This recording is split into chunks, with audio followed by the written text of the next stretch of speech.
Sveiciens visiem šajā brīnišķīgajā dienā. Diena ir brīnišķīga. Es to ziemu uz savu sācu izbaudīju pēc pilnas programmas, sākot ar to, ka bija paredzēta diskusija mēnesi aptiekas portālos, bet farmaceite ir saslimusi, līdz ar to mūsu diskusija būs vairāk kā monologs, un otrs tik burvīgs rīts, ka es esmu tā ieputināta mežā, skrēju no rīta uz vingrošanu, bet sniega tīrāmā mašīna līdz manai meža būdiņai nebija vēl nonākusi, līdz ar to vingrošana man šorīt atpalika. Mēģināšu tagad monologā runāt par to, ko mēs būtu varbūt diskutējuši. Es labprāt saņemtu kādus jūsu jautājumus, jo faktiski es biju gatavojusies vairāk uz atbildēt uz tiem jautājumiem, ko farmaceits man varētu pajautāt, kāda ir tā viņas ikdienas pieredze. Bet, nu jā, tad sanāk, es sākšu ar to, ka es pastāstīšu par lietām, kas man šķiet svarīgas, saprast ikvienam cilvēkam attiecībā par kaulu un locītavu veselību līdz pat sirmam vecumam.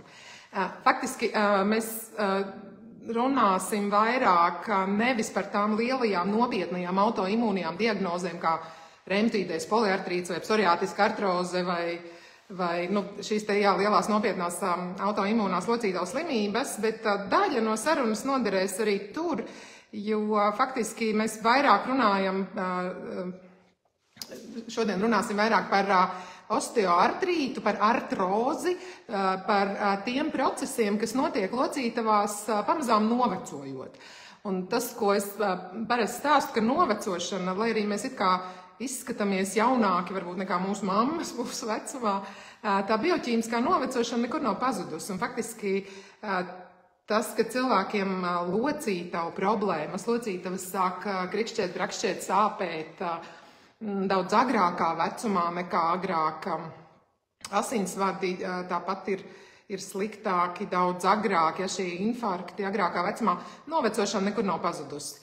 Ja, tad faktiski, ja mēs runājam par to, kas ir pats svarīgākais, lai skaisti novecotu, nepaliktu tik ātri par vecu tantiņu, jāatceras, ka pirmā lieta ir kustības. Tas ir tas, ko es šorīt neveicu, bet tas ir mans rīta ieradums katru rītu, katru rītu iespēju robežā sākt ar vingrošanu certificētu fizioterapeitu uzraudzībām. Kustības, es teiktu, ir viens no tiem signāliem, kas organismā pasaka, ka tu noveco. Ja mēs sēžam, ja mums nav kustību visu dienu, ja mums nav jāiet medībās, mums nav jāvāc ogas, mums nav jāskrien pakaļ maziem bērniem. Tas faktiski ir signāls organisma sistēmām, tāpat laikā šai skeleta muskuļu sistēmai, tu neko nedari, no tevis nav nekādas jēgas, tu nekusties vairāk, priekš kam tu esi vajadzīgs. Ja? Līdzīgi kā tas ir ar ēdienu arī viss tas, ko mēs liekam mutē, mēs sniedzam organisma sistēmām informāciju, kādus olbaltumus man tagad ražot, vai pretiekais, un tieši otrādi iekaisīgos olbaltums ar kustībām ir tieši tas pats. Sēžam, nekustamies, mums ir sēdošs dzīvesveids, pukstam un vaidams signāls organismam par to, ka tu faktiski neesi vajadzīgs, no tevis vairs nav nekādas jēgas. Ja, tad atceramies arī to, ka visas meitenes mēs esam vistas taisījušas, ja pārlaužam vistas kājiņu, redzam baltu skrimslīti. Baltā skrimslītī nav asinsvadu, locītavu virsmas, šie skrimšļi netiek apasiņoti tādā klasiskā veidā, tur netiek pievadīti asinsvadi, kuri tad piegādāt locītavu spraugai visas nepieciešamās mikrouzturvielas tālākai sintēzei. Stāsts par to, ka tīri anatomiski skrimslis ir līdzīgi kā trauku mazgājumā švammīte, kurā stādamies priekšā švammīti, jo vairāk mēs viņu kustinām, jo vairāk tās ziepju putiņas izdalās. Līdzīgi ar locītavu virsmu skrimslītis ir tāda poraina struktūra un barības vielas, uzturvielas locītavu spraugā. Šī locītavas eļļošana notiek tad, kad mēs kustamies, ja, kad sinovijā, sauksim to tā, tas locītavu šķidrums, ja izdalās vielas, kas pirmkārt baro pašu skrimsli un palīdz arī, tā kā protektē, ir slānītes, kas neļauj kauliem versties vienam gar otru, ja, tad kustības ir tās, kas izdala visas vielas tajā locītavu spraugā. Ja? Tad kustības. Ticat man no tās manas arī pieredzes, ja man pacienti klausa to, ko es viņiem iesaku, tas ir, skaitiet savus soļus, ejiet staigāt tie 3,5–4 kilometri dienā. Ja? Ne tikai locītavs uzlabojas, bet vispār veselība uzlabojas. Ja? Tad tas pirmais ieteikums ir staigāšana, ik vakaru staigāšana, brīvdienās staigāšana, ja? Un otrs ir vingrošana.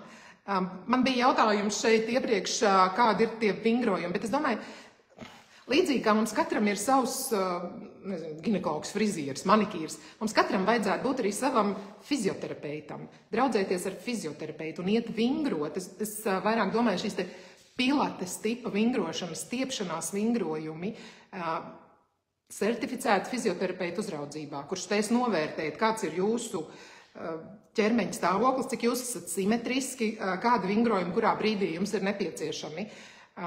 Tad bez tā locītavu veselībai nav vērts ievērot nopietnas diētas, teiksim, vai sākt lietot kaut kādus medikamentus, ja nav šis pats primārais staigāšana.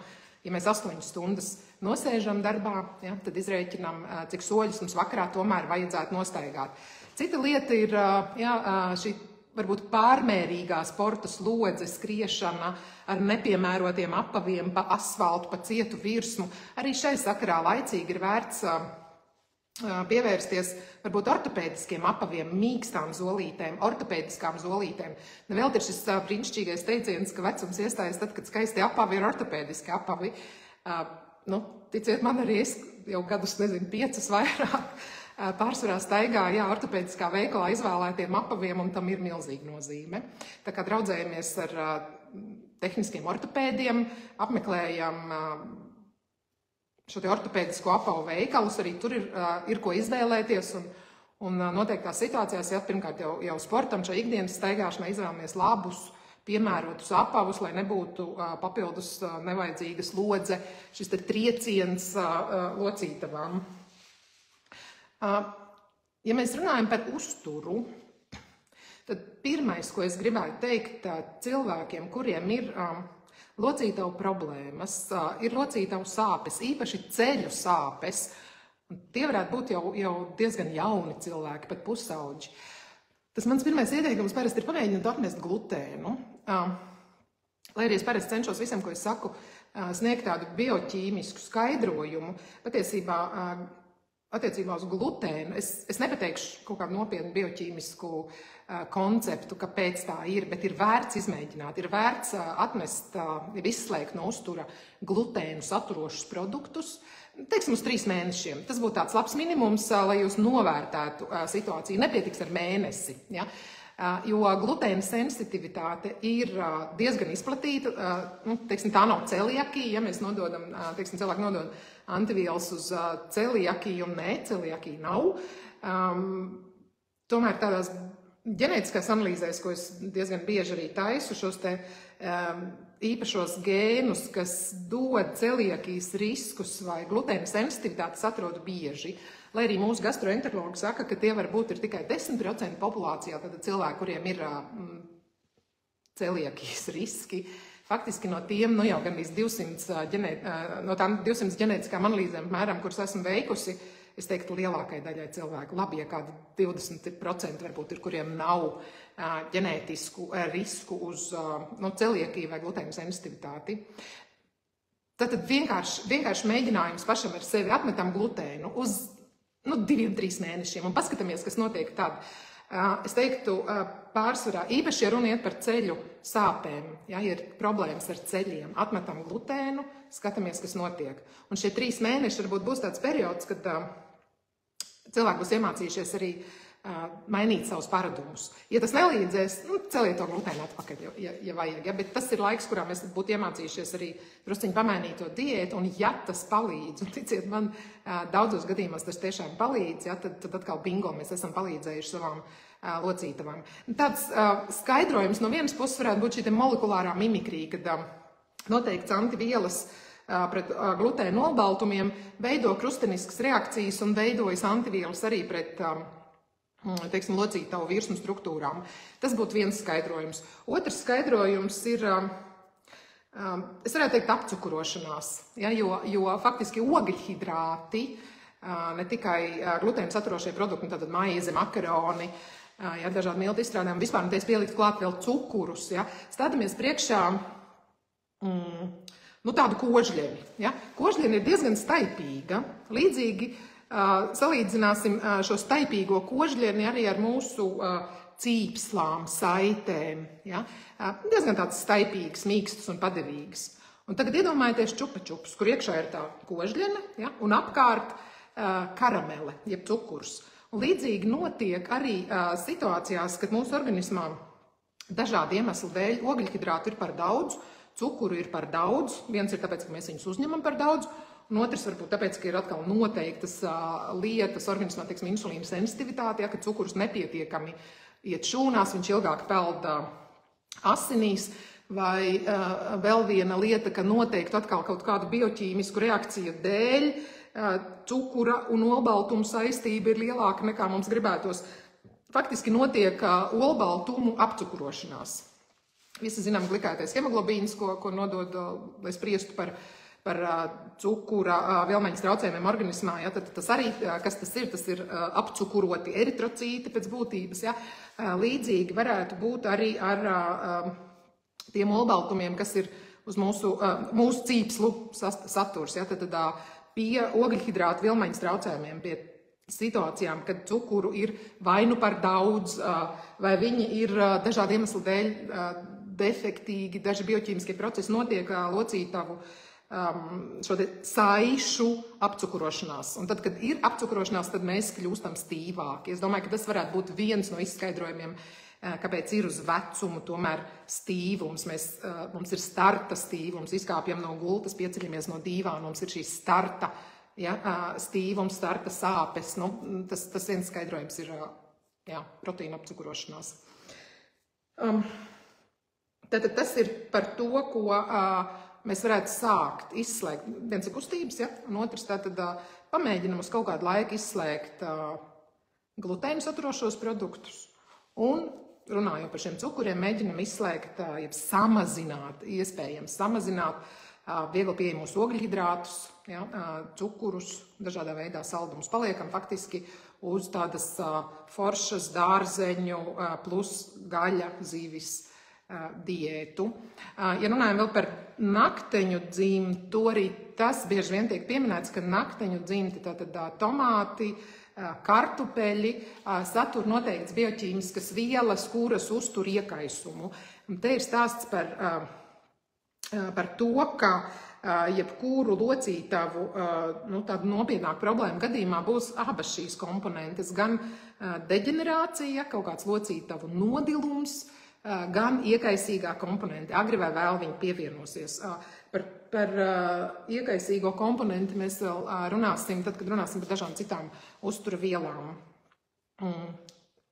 Ja mēs runājam par to, ko varētu darīt locītavu slimību gadījumā, daudz ir jautājumu par kolagēnu. Lietot, nelietot, kādu lietot, vai vispār tam ir jēga. Un es teiktu, ka jā, tam ir liela jēga. Tātad, kas ir kolagēns? Ar kolagēnu mēs saprotam noteiktas aminoskābes, kuras ir nepieciešamas kolagēno šķiedru veidošanā. Tātad hidrolizēts kolagēns vai kolagēna peptīdi satura aminoskābītes, kuras kuņģī uzsūcas un nonāk pēc tam perifērijā, tātad mūsu audos, un notiek kolagēno šķiedru veidošanās. Līdz ar to, jā, ir publikācijas, ir pierādījumi par to, ka kolagēna hidrolizāta vai kolagēna peptīda lietošanai ir nozīme, lai atjaunotu kolagēnās šķiedrus. Kolagēns ir visur. Tā ir kā līme, jebkuri audi saturēs kolagēnās šķiedras. Ja, gan mūsu āda, gan ragi, nagi, mati, kauli, locītavas, kolagēni ir daudz dažādu tipu, kādi 59, man liekas. Ja, mums nepieciešams visas šīs visi šie kolagēno šķiedru tipi, tāpēc es teiktu, jo vienkāršāks ir kolagēns, jo labāk. Ja mums nav nepieciešams tikai kāds viens izolēts, tur otrā tipa kolagēns, Jautājums parasti, vai es to nevaru uzņemt ar uzturu, un tad tas stāsts ir par to, ka jā, protams, ka cūkas auss saturēs ļoti daudz kolagēna, bet kolagēns, tātad olbaltums, aminoskābju ķēdīte, kuru mēs uzņemam, kuņģī viņai būtu jāšķeļās, kuņģskābes ietekmē notiek primārā šķelšanās, un pēc tam aminoskābes aiziet uz zarnām, un tur viņas uzsūcās. Un mums lielākai daļai ir problēma ar kuņģskābi.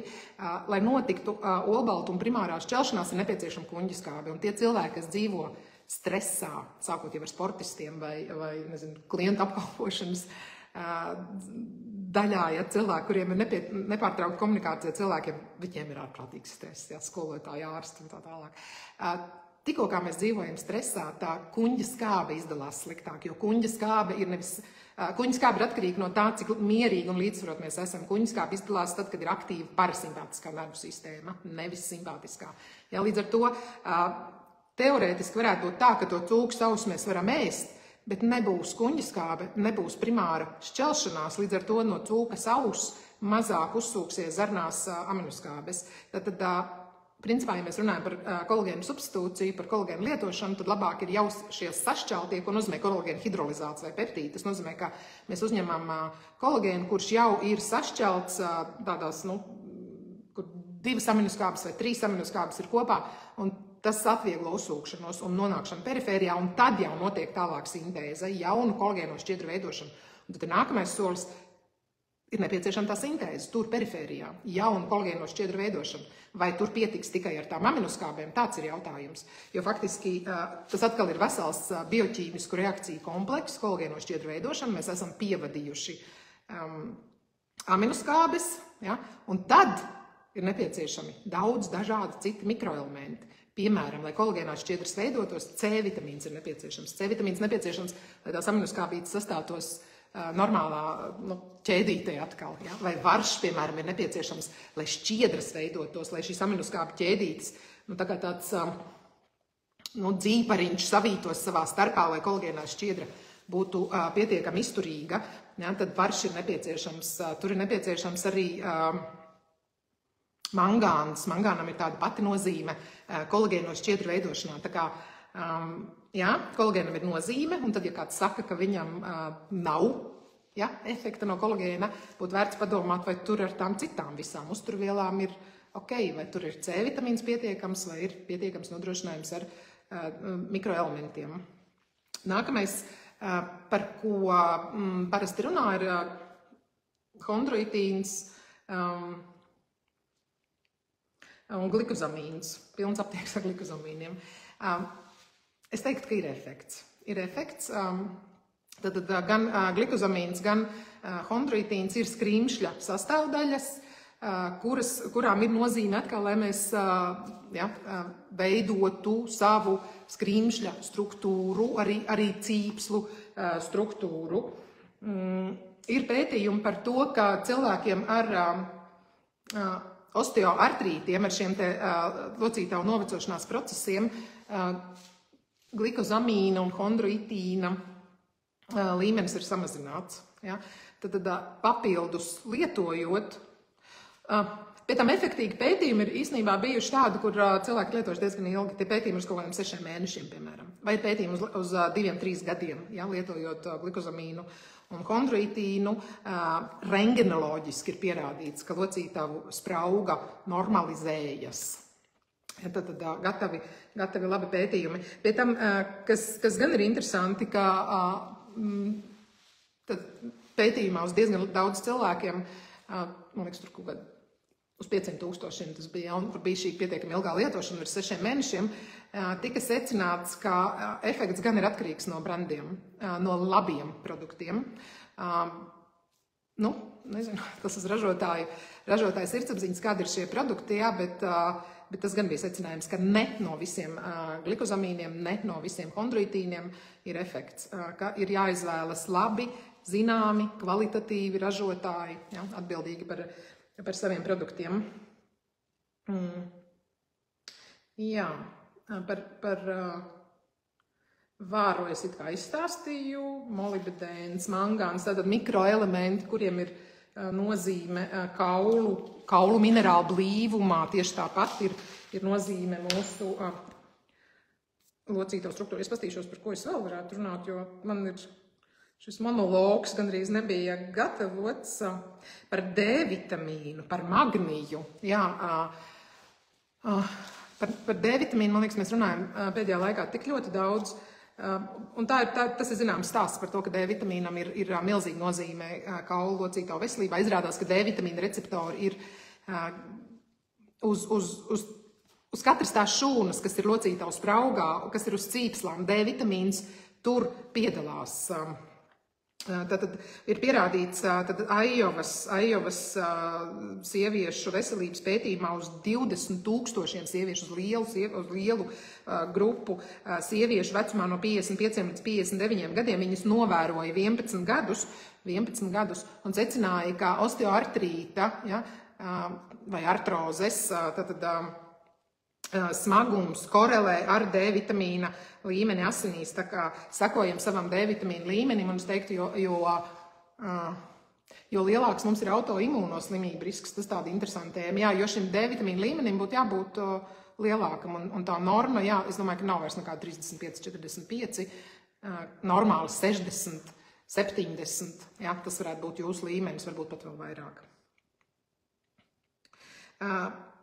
Nākamā lieta par uztura vielu ietekmi varbūt ir šī iekaisīgā komponente. Ja, mēs runājam līdz šim par struktūru veidošanu.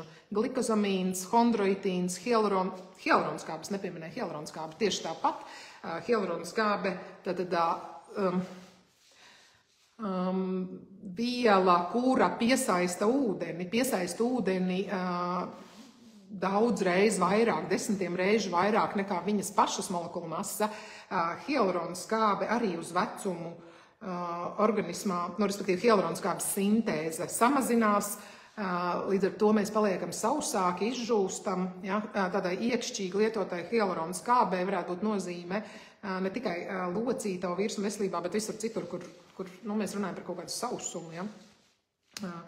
Vecuma sakarā, tā kā hialuronskābei varētu būt nozīme. Ja? Šīs visas ir struktūrālas lietas, bet, kā es iepriekš minēju, tad, ja mēs runājam par locītavu veselību, tad bez tām struktūrālām izmaiņām tur būs arī iekaisīgie procesi.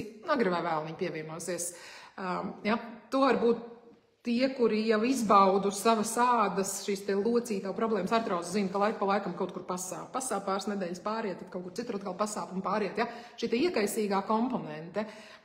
Kas ir tas, ko mēs varētu darīt, lai organismā samazinātu iekaisumu? Viens ir tas, atgriežos atkal pie diētas, arī diēta šai sakarā, glutēna mazināšana, ogļhidrātu mazināšana, tas darbosies pret iekaisumu, ja? Jo cukura lietošana palielina insulīna līmeni, un tas tīri bioķīmiski veicina dažādu iekaisīgo citokīnu izdalīšanos.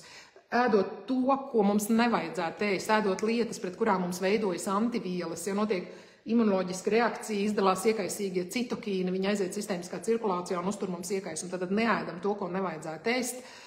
Es diezgan bieži taisu cilvēkiem šo IgG uzturu nepanesības paneli un skatos, kādas antivielas viņi veido pret uzturproduktiem. Un tad vienkārši mēģinam, slēdzam ārā uz 2-3 mēnešiem, skatāmies, kā jūtamies, skatāmies, kā mainās organisms. No tādām uzturvielām pirmā vietā, es teiktu, pat nozīmīgākā ir omega-3 augstskābes. Ja? Jo atkal tīri bioķīmiski ir tā, ka pret iekaisuma vielas šūnā veidojas no omega-3 metabolismu produktiem. Mums ir svarīgs omega-3 augstskābju pietiekams līmenis organismā, lai nodrošinātu pretiekaisuma efektus tīrā bioķīmija. Par devām, devas, es domāju, būs tīri individuālas. Ja? Tad vēlreiz omega-3 augstskābes nebūs tāpēc, lai mums kaut kādu struktūru uzlabotos. Ja? Tīri pretiekaisuma darbība. Plus vēl zinām visus tos labos efektus, kas ir no omega-3 augstskābēm sirds asinsvadu slimību sakarā, ja? Arī tāpēc, lai uzlabotu savu gļotādu stāvokli. Ja? Devas vēlreiz, es teiktu grams, 1,5 grams, tas būtu tāds izdzīvošanas minimums. Šai gadījumā es domāju šo aktīvo omega augstskābju DHS plus EPS, Tas ir 1 grams, nevis 1 grams zivju eļļas. Ja? Pagriežam iepakojumu otrādi, skaitam, cik mums sanāk DHS plus EPS kopā. Nu, tad 1 gramu būtu jau labi. Ja? Varbūt pat vēl vairāk dažos gadījumos. Ir pierādīts, pētījumos apliecināts, ka omega-3 augstskābes tiešā veidā samazina iekaisīgo šo te COX-2 faktoru izdalīšanos.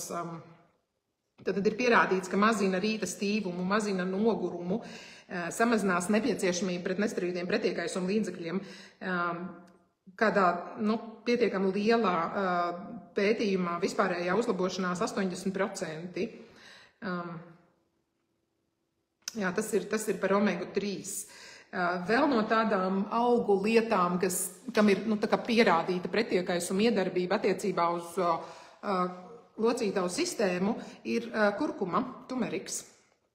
Tīri pretiekaisuma iedarbība, īpaši, ja viņu kombinē ar pipariem. To es atkal no bioķīmijas var apliecināt, ka pipari veicina noteiktas detoksikācijas un tās šūnu līmenī detoksikāciju reakcijas, bet ja kurkumu jeb tumeriku kopā ar pipariem lieto diezgan lielā devā, pat grams līdz 2 grami dienā, tīri es izrakstīju kaut ko no pētījumiem, faktiski ilgākā periodā aizstāja nesteroīdo pretiekaisuma līdzekļu lietošanu, noņem sāpes, noņem iekaisumu, modulē imūnosistēmu, iedarbojas ne tikai uz šiem te iekaisīgiem šūnām, bet tiešā veidā arī uz pašiem sinoviocītiem. Tas ir tām šūnām, kas ir locītavā. 3 mēnešu laikā samazina sāpes. 90 dienu laikā samazinās iekaisīgie marķieri, tas ir C-reaktīvais olbaltums, TNF-alfa, interleikīna 6 un tā tālāk iekaisīgos faktorus samazina. Bosfēlija. Bosfēlija ir vēl viens produkts, kuram viņš gan mazāk minēts tādos pētījumos, bet arī bosfēliju min, tā labvēlīgā iedarbība locītavu problēmu gadījumā arī būs, tāpēc, ka ir tīri pretiekaisuma iedarbība. Jā. Man liekas, ka tas no mana monologa ir viss. Mēs varētu pastīties, kādi bija jautājumi pa ceļam.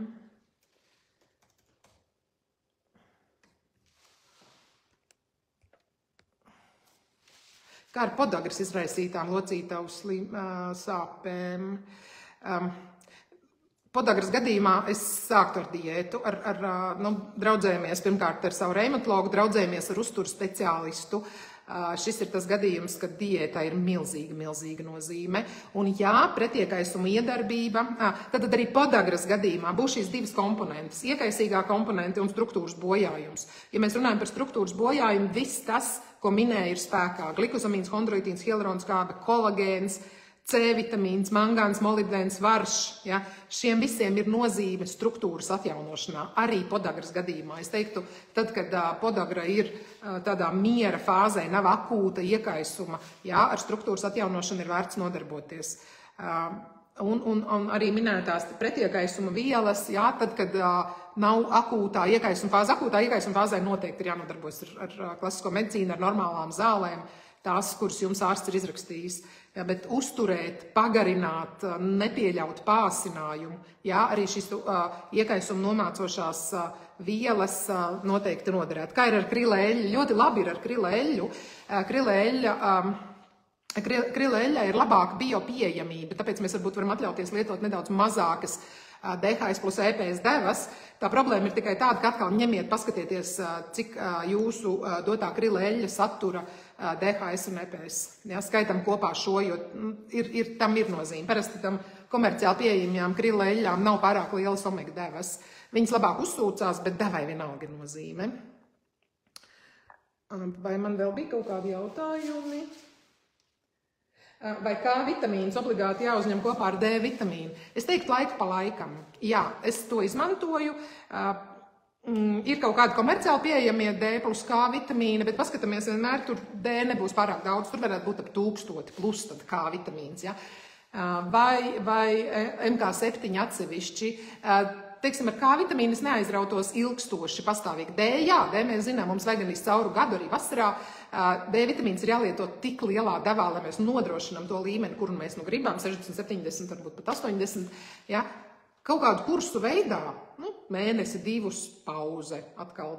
Es K vitamīnu liktu klāt. Kāda K vitamīnam ir nozīme, īpaši, ja jūs gribat kalciju lietot. Ja? Jo faktiski kalciju nevajadzētu lietot, kamēr ir zemie D vitamīna līmeņi. Tas gan būs diezgan kaitīgi organismam.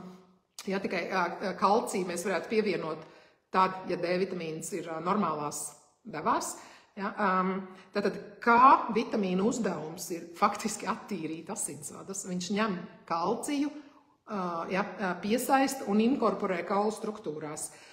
Ja K vitamīna trūks, tad mums kalcijs ilgāk aizkavēsies asinsvados, ir lielāka asinsvadu, es teiktu, apkaļķošanās iespēja. Līdz ar to K vitamīnam varētu būt zinām nozīme, bet tā kā viņš ir tauko šķīstoši, viņš kumulē, un K vitamīnam tāpat ir savi citi efekti, teiksim, ja? Līdz ar to es tā kā neaizrautos ar viņu pastāvīgi ilgstoši.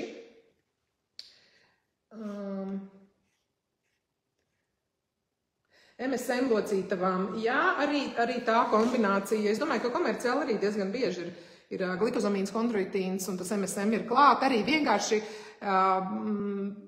tāda viela, kura palīdz, īstenībā viņai ir ļoti daudz dažādu bioķīmisku efektu, bet arī MSM laika pa laikam varētu lietot. Faktiski, par ko ir stāsts, ja jūs esat cilvēks, kuram ir gadi, 35, 40 un tā tālāk, jūsu dzīve būs vēl 30 un vairāk gadus. Ja? Visu laiku lietot? Kā lietot? Ja? Vingrot, visu laiku. Sekot savam D vitamīna līmenim, visu laiku. Diētu, visu laiku. Ja? Un tad ar šiem te suplementiem, tad kā? Ja?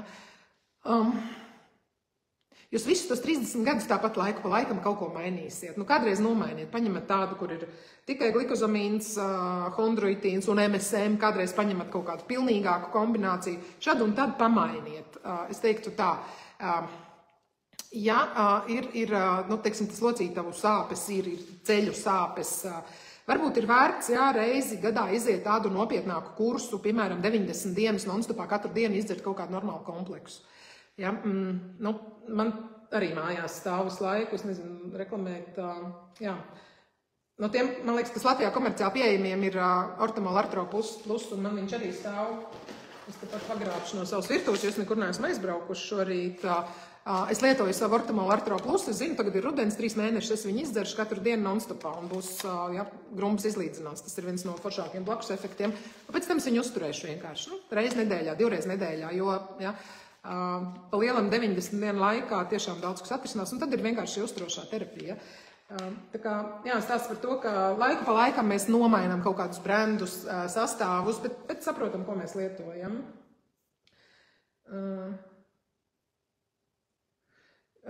Pie vēža ar glikozamīnu vajadzētu uzmanīties. Es pat nekomentēšu. Man ir bijis pat tāda diskusija ar ārstiem, kad ceļ ārā publikācija par to, ka audzēja šūnās ir ļoti liels kolagēno šķiedru blīvums un tiek izdarīt secinājumi, ka kolagēnu nevajadzētu lietot cilvēkiem ar audzējiem.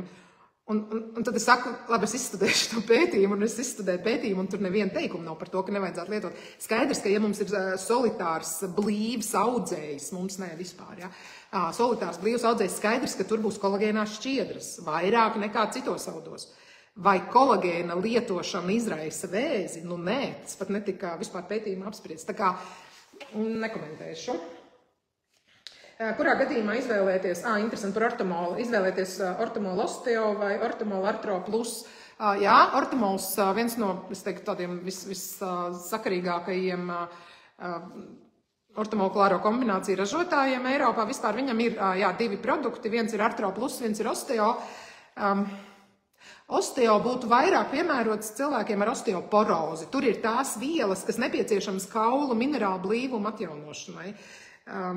Artro savukārt ir, es teiktu, vispār ideāla kombinācija, kurā ir glikozamīns, kondroitīns, hialuronskābe, kolagēns, visas šīs mazās mikrouzturvieliņas, C, gandrīz 500 mg, zivju eļļa, manuprāt, 800 mg dienas devā.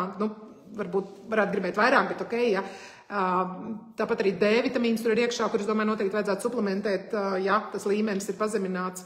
Tā kā, jā, artro būtu vairāk tad, ja mēs runājam par locītavu problēmām, osteo ir vairāk piemērots cilvēkiem, tā skaitā jauniem, pat pēc lūzumiem ar viens lūzums, otrs lūzums, kaut kas tur ar to kaulu struktūru nav īsti kārtībā, ja, tad, teiksim, tāds osteo, jā, uz 3 mēnešiem, man liekas, būtu ļoti normāls. Osteo diezgan bieži izmanto arī stomatologi, tad, kad kaula implantācija, zobu implantus taisa, ja, un secina, kad ir pārāk plāns kauls, pārāk slikta kaula struktūra, tad arī parasti pirms implantiem iesaka, jā, kāds 3 mēnešus osteo padzert, lai atjaunot kaulu struktūru, un to stomatologi diezgan, to es esmu dzirdējis atpakaļ diezgan labi.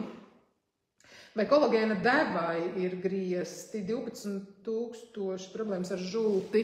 Par kolagēniem ir tā, ka, kā es teicu, tas ir olbaltums. Ja? Aminoskābes, visas tās aminoskābes, kuras nepieciešamas kolagēno šķiedru veidošanā. Vai mēs proteīnu varam uzņemt par daudz? Es teiktu, ja mēs runājam par teiksim, tām devām, kuras ražotāji tur ir ieteikuši un neiet runa par kaut kādu, latviski sakot, pieribaršķilu. Faktiski, tajos, kas ir skaistuma produkti, dažādi kolagēni, tur pārsvarā ir kaut kā 2,5 grami, kas ir ok, ja mēs runājam par skaistumu. Ja runājam par locītavām un gribam atjaunot locītavas, jā, es varbūt strādāt ar lielākām devām pat. Jā, arī kolagēni 5 mg, 7 mg ir 12 mg. Ir ok, jā. Kādu laiku? Ilgi nē, kādu laiku? Pāris mēnešus, 1, 2, 3 mēnešus, tad metam mieru, samazinām devu. Jā, kolagēns arī nebūtu tas, kur vajadzētu ar non-stopā visu laiku. Kā es teicu, tā man artroshēma 3 mēnešus dzeru, pēc tam atstāju reiz nedēļā, 2 reizes nedēļā, kaut kā tā. Problēmas ar žulti arī nevarēšu nokomentēt, nekad neesmu, nav bijusi tāda pieredze, ka kāds būtu sūdzējies, jo žults tīri, man pat bioķīmiskas tur nesavēl. Visdrīzāk būs kaut kāda cita. Melno ķimeņu eļļa. Es melno ķimeņu eļļu izmantoju tad, kad es strādāju ar cilvēkiem, un mēs runājam par dažādu kaitīgu mikroorganismu ārā dzīšanu, vienkārši sakot. Ja? Sēnes, vīrusi, kaut kādas baktērijas. Jā, melno ķimeņu eļļai būtu pretiekaisuma iedarbība. Kā es teicu, mums ir daudz dažādu augu valsts aktīvo vielu, kurām ir pierādīta pretiekaisuma iedarbība. Ja, tad zināma nozīme kaulu locītavu funkciju spēju uzlabošanā tur ir, bet tā nav struktūras atjaunošana, tur ir drīzāk šī pretiekaisuma iedarbība. Kur no LV pieejamiem produktiem jūs rekomendētu locītavu veselībai? Kā es teicu, mums dzīve gara, ja 30 gados mēs varētu izmēģināt šo un to un visu kaut ko. Ja? Tas pilnīgākais sastāvs, es domāju, ka jā, ir Ortomol Artro Plus. Vienkārši dēļ tā sastāva, ja, ka tur ir iekšā daudz, ļoti daudz, citos produktos tik daudz nav. Kā ar sportistiem jaunieši 16, 17 gadi daudz sporto, vai ir ko lietot locītavām? Ļoti labs jautājums.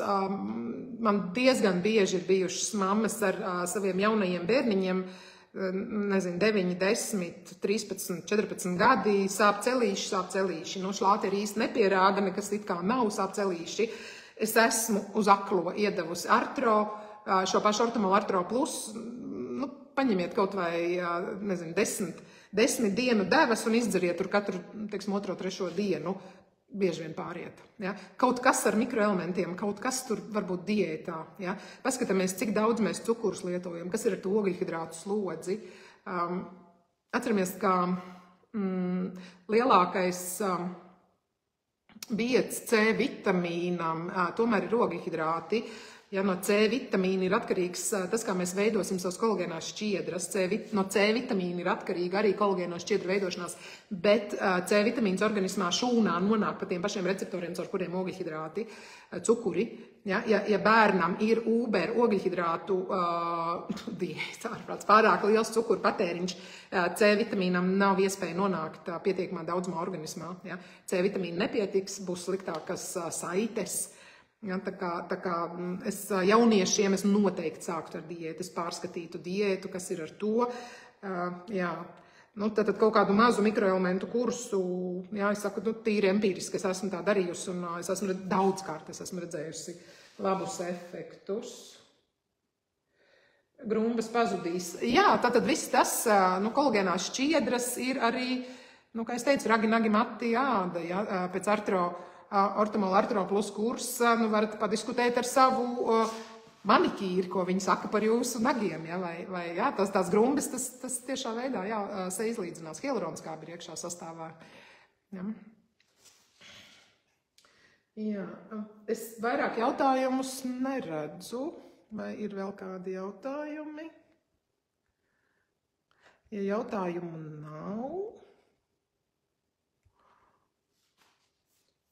jautājumu nav, tad paldies visiem. Mūsu dialogs monologu veidā ir beidzies. Varbūt, ka mēs līdzīgā veidā sarunu varētu turpināt par kādu citu jūs interesējušu tēmu. Patiesībā tas, ko jūs varētu, ir komentārā vēl ierakstīt. Kas būtu tas, par ko jūs gribētu vēl dzirdēt kaut kādus komentārus, par kādām tēmām mēs varētu vēl parunāt. Paldies, tad to laivu es šodien beidzu. Visiem jauku dienu!